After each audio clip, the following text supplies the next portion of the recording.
Is being called the largest pandemic fraud in the United States. More than $250 million that was meant to feed children in need allegedly stolen.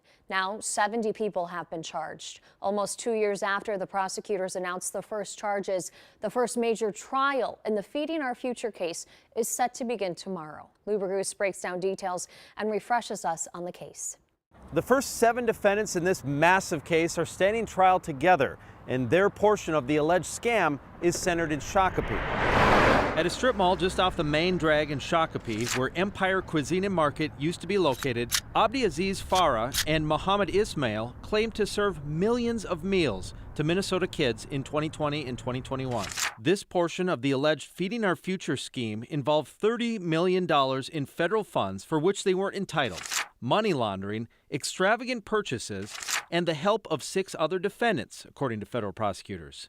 Like many of the anecdotes made public in the $250 million Feeding Our Future case, some of the things the defendants in this first trial are accused of doing border on absurd. Prosecutors say the defendants claim to be serving meals to kids in places that make no sense, such as this big parking lot in Shakopee, or in derelict commercial spaces like this.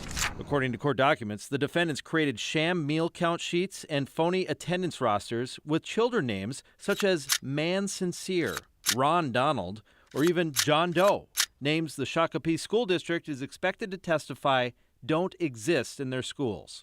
Then, what was done with the money? Prosecutors say they will trace how the defendants used the federal money to buy vehicles, real estate, a down payment on a $2.5 million home build, and a honeymoon in the Maldives.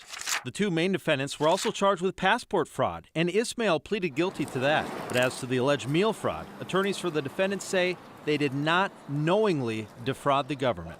With 7 defendants, this will be a lengthy trial. It could last anywhere from 1 to 2 months. Back to you.